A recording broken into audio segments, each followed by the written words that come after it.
In the mirror, it was daytime already. Coraline was looking at the hallway, all the way down to her front door. The door opened from the outside, and Coraline's mother and father walked inside. They carried suitcases. "That was a fine holiday," said Coraline's father. "How nice it is not to have Coraline any more," said her mother, with a happy smile. "Now we can do all the things we always wanted to do, like go abroad, but we're prevented from doing so by having a little daughter." "And," said her father, "I take great comfort in knowing that our other mother will take better care of her than we ever could." The mirror fogged and faded and reflected the night once more.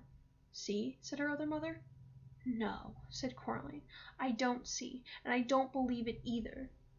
She hoped that what she had just seen was not real, but she was not as certain as she sounded. There was a tiny doubt inside her, like a maggot in an apple core.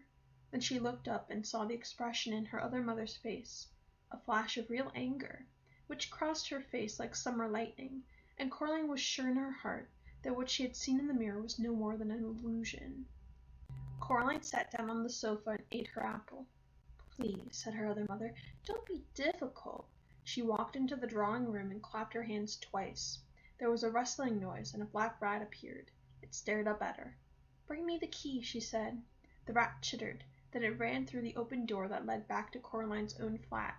The rat returned, dragging the key behind it.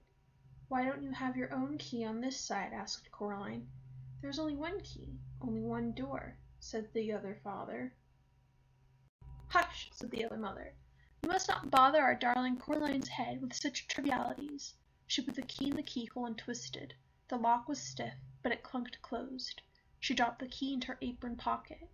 Outside, the sky had begun to lighten to a luminous gray. "If we aren't going to have a midnight snack," said the other mother, "we still need our beauty sleep. I am going back to bed, Coraline. I would strongly suggest that you do the same." She placed her long white fingers on the shoulders of the other father, and she walked him out of the room. Coraline walked over to the door at the far corner of the drawing room. She tugged on it, but it was tightly closed. The door of her other parents' bedroom was now closed. She was indeed tired, but she did not want to sleep in the bedroom. She did not want to sleep under the same roof as her other mother. The front door was not locked. Coraline walked out into the dawn and down the stone stairs. She sat down at the bottom step. It was cold.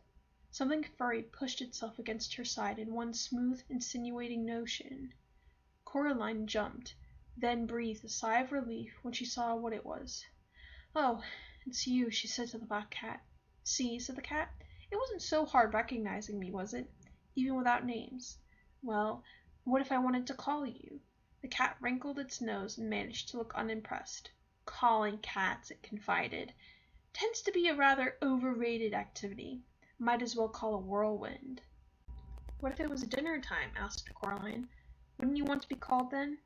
"Of course," said the cat, "but a simple cry of 'dinner' would do nicely. See? No need for names." "Why does she want me?" Coraline asked the cat.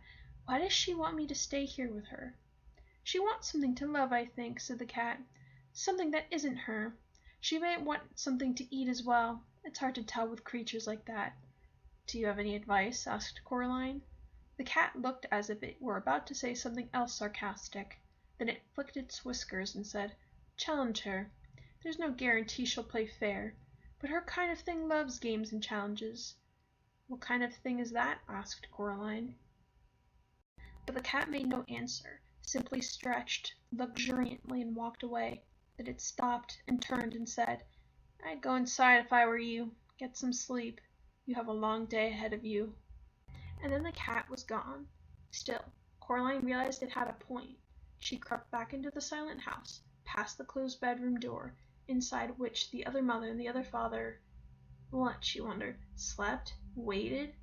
And then it came to her that, should she open the bedroom door, she would find it empty, or more precisely, that it was an empty room, and would remain empty until the exact moment that she opened the door.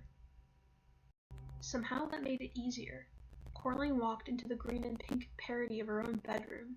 She closed the door and hauled the toy box in front of it. It would not keep anyone out, but the noise somebody would make trying to dislodge it would wake her, she hoped. The toys in the toy box were still mostly asleep, and they stirred and muttered as she moved their box, and then they went back to sleep. Coraline checked under her bed, looking for rats, but there was nothing there. She took off her dressing gown and slippers, and climbed into bed and fell asleep with barely enough time to reflect, as she did so, on what the cat could have meant by a challenge.